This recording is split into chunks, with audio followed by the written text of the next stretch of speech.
आज हम लोग स्टार्ट करेंगे एनसीईआरटी का टेक्स्ट बुक जो है क्लास 10 उसका चैप्टर जो है ट्राइंगल जो है चैप्टर नंबर 6। तो चैप्टर नंबर 6 हम लोग स्टार्ट करेंगे। तो ट्राइंगल्स हम लोग पढ़ेंगे। तो ट्राइंगल्स पढ़ने से पहले थोड़ा बहुत जो चैप्टर स्टार्ट करने से पहले थोड़ा बहुत उसके बेसिक के बारे में हम लोग जानते हैं। बेसिक क्या कहता है, ठीक है। तो हमने पढ़ा हुआ है सिमिलर ट्राइंगल्स। सिमिलर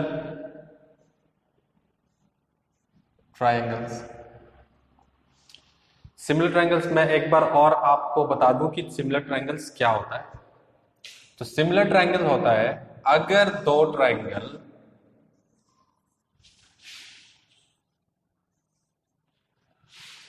ए B C D E F, अगर इनका कॉरेस्पॉन्डिंग एंगल्स, कॉरेस्पॉन्डिंग मतलब इस ट्राइंगल का ये, इस ट्राइंगल का ये दोनों इक्वल है,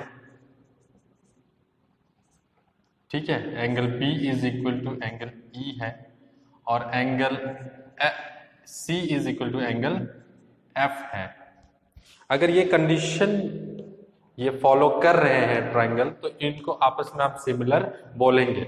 अच्छा, इसमें आपको साइज मैटर नहीं करता है कि कितना बड़ा है या कितना छोटा है। सिमिलर ट्राइंगल के लिए साइज मैटर नहीं करता है। हाँ, लेकिन साइज मैटर नहीं करता है, लेकिन और एक कंडीशन मैटर करता है। क्या?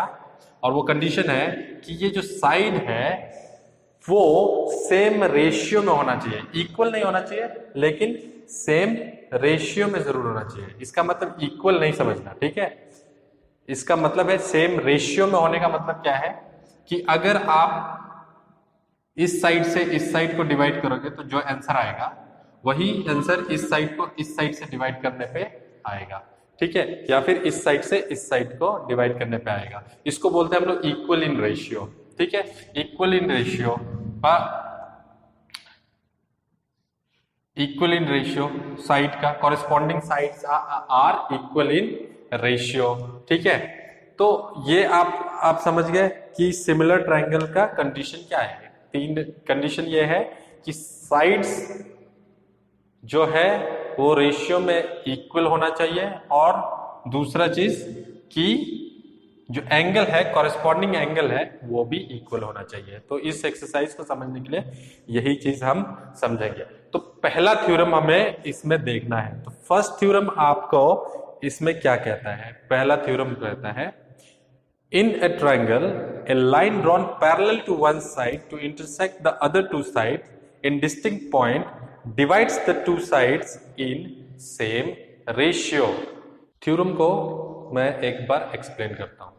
ट्राइंगल, ये जो ट्राइंगल आपके स्क्रीन पे दिख रहा है, अगर इसका जो नीचे वाला पोर्शन है ये, इसको अगर हम थर्ड साइड मानते हैं, ठीक है, और इसको हम फर्स्ट साइड मानते हैं, इसको सेकंड साइड मानते हैं, तो अगर कोई लाइन थर्ड साइड के पैरेलल बनाते हैं हम, जो कि कट करे फर्स्ट और सेकंड लाइन को, ठीक है, तो जो साइड जो दो पार्ट में डिवाइड हो गया, देखो दो पार्ट में डिवाइड हो गया, ये ऊपर वाला और ये नीचे वाला, ये जो दोनों पार्ट में डिवाइड हो गया, इन दोनों का रेशियो इक्वल होगा, ये थ्योरम कहता है, ठीक है, ठीक है।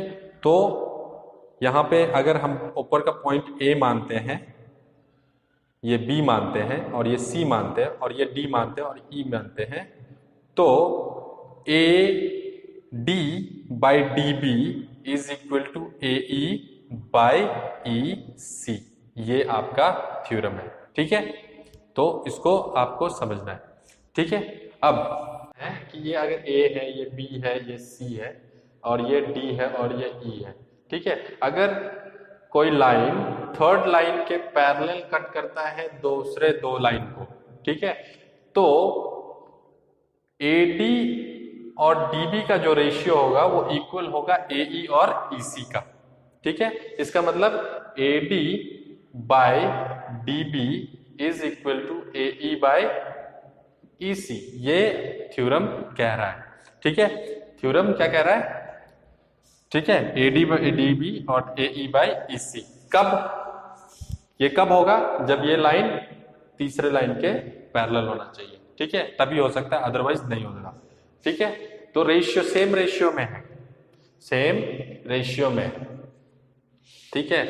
अब इसको कैसे समझे हम, इसको हम लोग कैसे समझे, तो इसका इस तरीके से समझ सकते हो आप कि अगर ये टोटल जो लाइन है वो 6 मान लो तो ज्यादा आसानी से होगा, 6 है। मान लो कि ये ऊपर वाला पोर्शन 2 सेंटीमीटर रह गया और नीचे वाला सेंटीमीटर कितना हो गया, 4 सेंटीमीटर रह गया, ठीक है।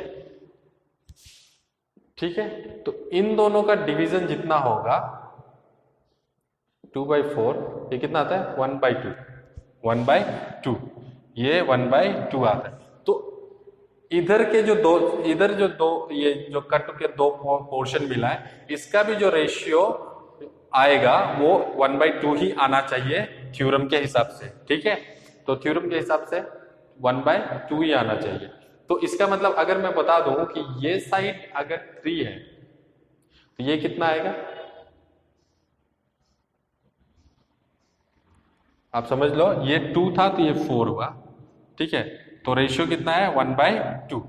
अब इस थ्योरम के हिसाब से इधर इसको और इसको डिवाइड करोगे भी तो 1/2 आना चाहिए। तो यहां पे क्या होना चाहिए, 6 होगा तभी तो 1/2 आएगा। 3/6 1/2, ठीक है।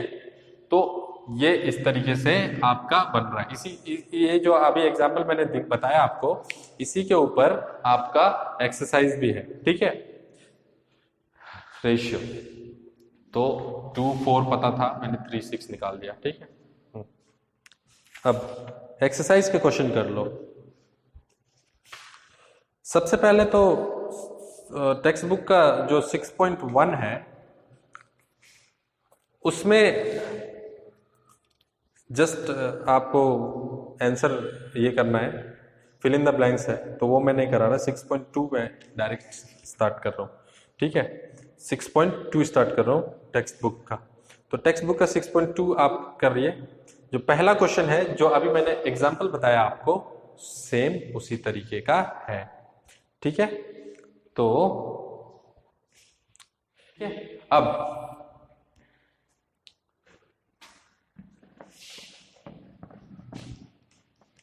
क्वेश्चन नंबर 1, क्वेश्चन नंबर 1 यहां पे टेक्स्ट बुक का 6.2 exercise 6.2 question number 1।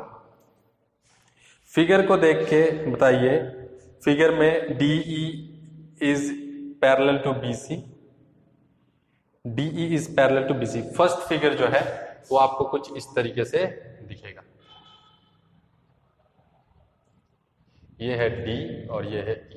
DE is parallel to BC, ये है A, ठीक है। फर्स्ट फिगर इस तरीके से। आप फिगर को थोड़ा सा मैं बुक के हिसाब से बना दूं तो इस तरीके का है कुछ, कोई प्रॉब्लम नहीं है, ठीक है। हाँ ये है। अब कह रहा है कि अगर ये 1.5 है सेंटीमीटर, 3 सेंटीमीटर और ये 1 सेंटीमीटर, तो ये कितना होगा, ठीक है। तो आप देख लो यहाँ पे इसका रेशियो क्या आ रहा है। अब इसको वैसे नहीं बनाएंगे, आप रेशियो इसको पूरा हम प्रॉपर वे में बनाएंगे। तो इसमें है अकॉर्डिंग टू थ्योरम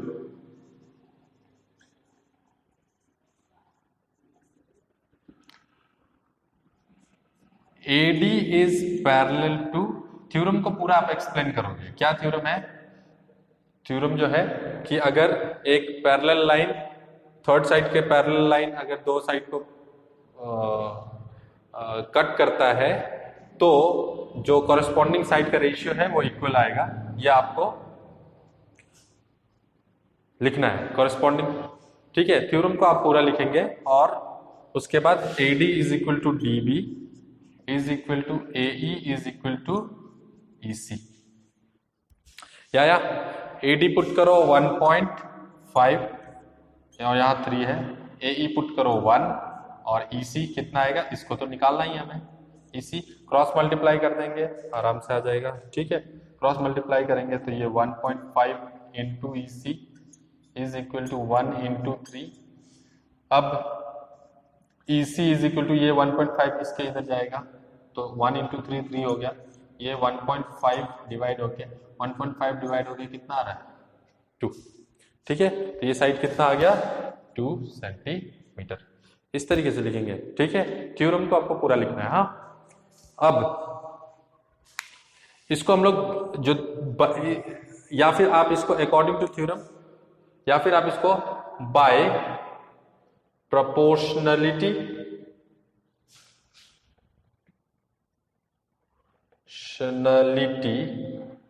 थ्योरम भी लिख सकते हो। बाय प्रोपोर्शनलिटी थ्योरम ये डालोगे। ठीक है, बाय प्रोपोर्शनलिटी थ्योरम। और इसी का दूसरा फिगर भी है, आपको वो निकाल लेना है। ठीक है, तो इजी है। इसी तरीके से आपको क्वेश्चन नंबर जो 1 का 2 है वो आप कर लोगे आराम से, ये आपको करना है। अच्छा, क्वेश्चन नंबर 2 में देखता हूं। क्वेश्चन नंबर 2 6.2 का क्वेश्चन नंबर 2 क्या कहता है? E and F are the points on the side PQ and PR respectively। ठीक है, एक ट्रायंगल है respectively of A triangle PQR। तो PQR,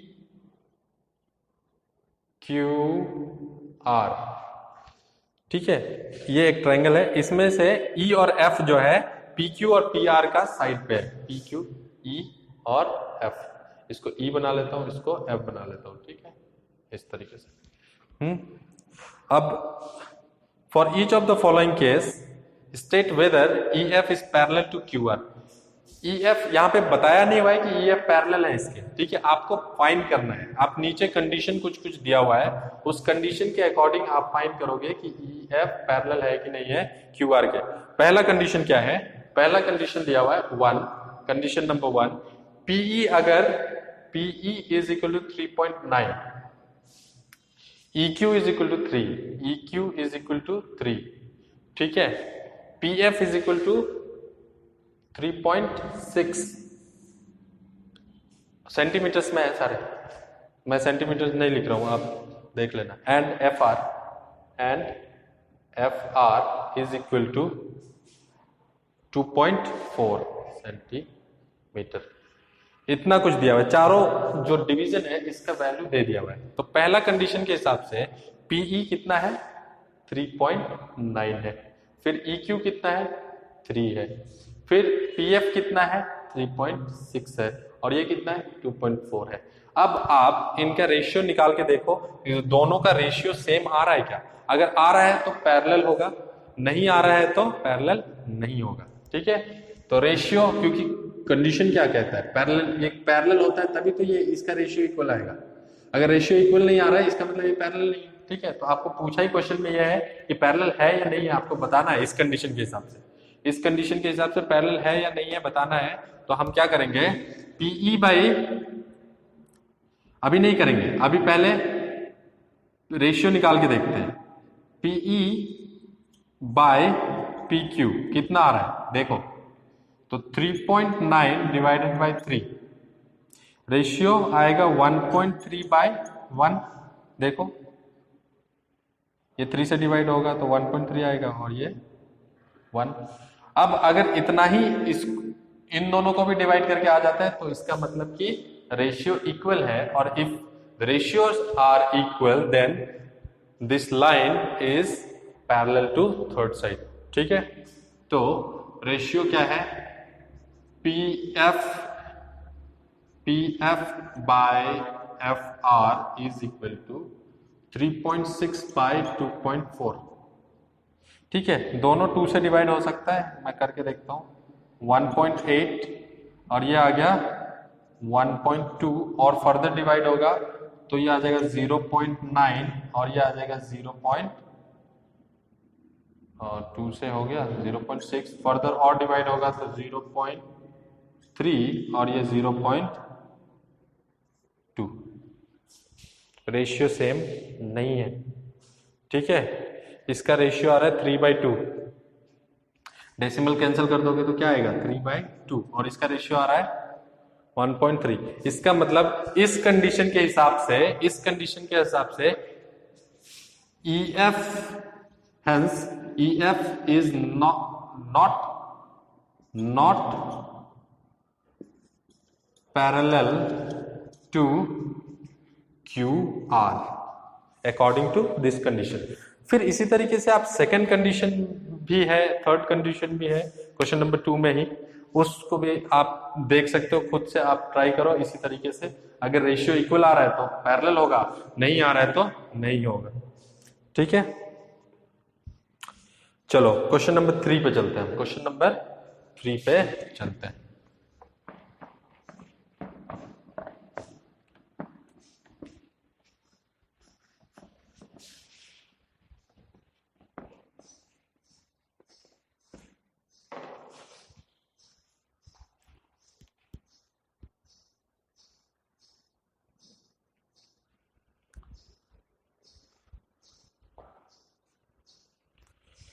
क्वेश्चन नंबर 3 स्क्रीन पे आपको दिख रहा होगा। In figure LM parallel to CB and LN parallel to CD, prove that AM is by AB is equal to AN by AD। ठीक है, figure आपके screen पे इस तरीके से है, मैं ड्रॉ भी कर रहा हूं, इस तरीके से है। ठीक है, इस तरीके से है, ये है A, ये है M, और ये है B, ये है C, ये है L, ये है N, और ये है D। ठीक है, इसमें पहले क्या बोला है? LM is parallel to CB, LM जो है पैरेलल टू CB, फिर LN is parallel to DC, LN is parallel to DC। ठीक है, ये इसके पैरेलल है, ये इसके पैरेलल है।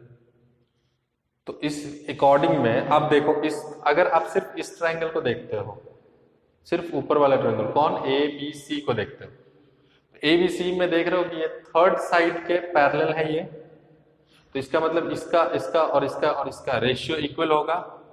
ठीक है, बहुत इजी है ये, कुछ नहीं है।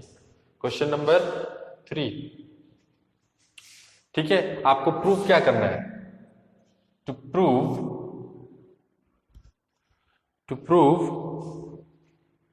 AM by AB, AM by AB is equal to AM by AB is equal to AN by ND।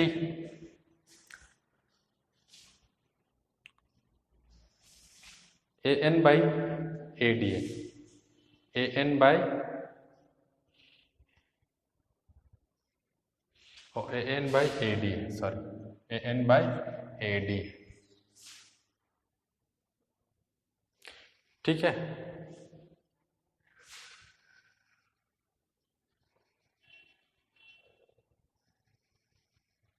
AM by AB और AN by AD।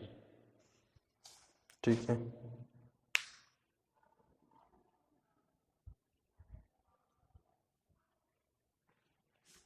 ठीक है। अब देखो, मैंने बताया ये ऊपर वाला ट्रायंगल देखो, ऊपर वाला ट्रायंगल के हिसाब से अगर आप ऊपर का ट्रायंगल देखते हो सिर्फ इतना, तो आपको ये इस तरीके से दिखेगा AMDLC। और जो हमने प्रोपोर्शनलिटी वाला थ्योरम पढ़ा है, ठीक है, बाय प्रोपोर्शनलिटी थ्योरम, तो प्रोपोर्शनलिटी थ्योरम से हम क्या लिख सकते हैं? प्रोपोर्शनलिटी थ्योरम से हम लिख सकते हैं, देखो ऊपर का जो ABC अगर आप देखते हो तो इसमें AM और MB और AL by LC का जो रेशियो है वो इक्वल होगा, क्योंकि ML जो है वो BC के पैरेलल है। देखो ये पैरेलल है, ठीक है, ML BC के, तो AM by MB और is equal to AL by LC होगा प्रोपोर्शनलिटी थ्योरम से। ठीक है, तो AM by MB is equal to AL by LC। इसी तरीके से दूसरा कंडीशन जो नीचे वाला ट्रायंगल है वो क्या बनेगा? AN by N D is equal to A L by L C. ये इक्वेशन नंबर 1 और ये इक्वेशन नंबर 2। अब देखो A M by M B A L by L C के इक्वल है, ये भी इसके इक्वल है, तो ये दोनों आपस में इक्वल होंगे। ठीक है, ये इसका रेशियो इसके रेशियो के इक्वल है और इसका भी इसके रेशियो के इक्वल है, तो ये दोनों आपस में इक्वल होंगे। तो हम लिख सकते हैं A M by M B is equal to A N by N D. अब देखो ए एम आ गया लेकिन एम बी है, यहां हमको ए बी चाहिए। एम बी ए बी कैसे बन सकता है? एम बी ए बी कैसे बन सकता है? एम बी ए बी बनने के लिए ए एम उसमें प्लस होना चाहिए, तब जाके ए बी बनेगा। ठीक है, वैसे ही एन डी ए डी कैसे बनेगा? ए एन अगर हम प्लस कर दे तो किसी तरीके से हम अगर इसमें एम बी में अगर हम किसी तरीके से 1 प्लस कर दें, सॉरी एम बी में अगर हम किसी तरीके से ए एम प्लस कर दें तो ए बी बन जाएगा। देखो M B plus A B A M A B बनेगा, है ना। उसी तरीके से एन डी में भी अगर हम लोग ए एन प्लस कर दें तो ए डी बन जाएगा, है ना। तो हमको ए बी और ए डी चाहिए, इसका मतलब हमको ए एम और ए एन प्लस करना है, इसमें ए एम प्लस करना है और इसमें ए एन प्लस करना है। मतलब अगर आप देखो तो इसमें इसको प्लस करना है और इसमें इसको प्लस करना है। ठीक है, तो अब आप कैसे करोगे? कैसे करोगे? तो इसको प्लस करने के लिए एक उपाय है, तो पहले उसको उल्टा करना पड़ेगा। ठीक है, ऐसे ही नहीं प्लस कर देंगे, खुद से नहीं प्लस कर सकते। ठीक है, हाँ, खुद से हम प्लस नहीं कर सकते, लेकिन एक उपाय है, वो उसको करके हम प्लस कर सकते। तो इसको उल्टा कर दो, M B by A M is equal to N D by A N. अब कहोगे कि उल्टा करने पे कैसे कर सकते हैं? प्लस कर सकते हैं अगर हम दोनों साइड 1 प्लस कर दे। देखो हम यहाँ पे डायरेक्टली ए एम और ए एन प्लस नहीं कर सकते, क्योंकि इक्वेशन है, इक्वेशन में कुछ भी आप दोनों तरफ अपनी मर्जी से नहीं प्लस कर सकते हो। अगर आप प्लस करोगे तो दोनों तरफ एक ही चीज प्लस कर सकते हो, मतलब सेम चीज आप दोनों तरफ प्लस करते हो, तो अलग अलग चीज प्लस या माइनस नहीं कर सकते। लेकिन यहाँ पे हम करेंगे, अब हम क्या करेंगे कि इस M B by A M में +1 कर देते हैं। अब एक साइड अगर +1 करोगे तो दूसरे साइड भी +1 करना पड़ेगा इक्वेशन को बैलेंस रखने के लिए। अब देखो, अब इसके हिसाब से, इस हिसाब से जब एलसीएम लोगे तो ए एम यहां चला जाएगा और M B plus A M हो जाएगा, जो कि ए बी आ जाएगा। ठीक है, इसीलिए 1 ने हमने प्लस किया, क्योंकि ये चीज देखो आप बुक में देखते हो कि 1 प्लस हो गया इक्वेशन में, 2 प्लस हो गया, 3 प्लस हो गया, क्यों हो जाता है? ठीक है, क्यों करते हैं? हम अपनी मर्जी से नहीं करते हैं उसको, हम उस बाय रूल हम वहां तक पहुंचते हैं। ठीक है, तो रूल हमारा, इसको एम बी को ए बी बनाने के लिए रूल ये कहता है कि आप डायरेक्ट प्लस नहीं कर सकते, लेकिन कुछ तरीका है जिससे जैसे 1 प्लस करके आप यहां तक पहुंच सकते हो। ठीक है, तो अब अगर हम एलसीएम लेते हैं, अगर हम एलसीएम लेते हैं तो देखो एलसीएम क्या आएगा, यहाँ 1 हो गया, दोनों का एलसीएम क्या आएगा? A M. ठीक है, इस ए एम से इसको डिवाइड करो, 1 आएगा और ऊपर एम बी बचा, 1 ऊपर जाएगा, ए एम से एम डिवाइड हुआ, 1 बचा, 1 आंसर से ऊपर वाला मल्टीप्लाई होता है, मल्टीप्लाई कर दिया, प्लस इस 1 से इसको डिवाइड करो, ए एम को 1 से डिवाइड करो तो ए एम ही बचेगा, और ए एम को 1 से मल्टीप्लाई करोगे तो ए एम ऊपर चला जाएगा। ठीक है, अब आ गया। इसी तरीके से इस साइड भी हो गया, N D plus A N plus A N, यहां पे ये आ जाता है। ठीक है, अब ये आ गया A B by A M is equal to A N by A D. अब वापस सॉरी ए डी बाय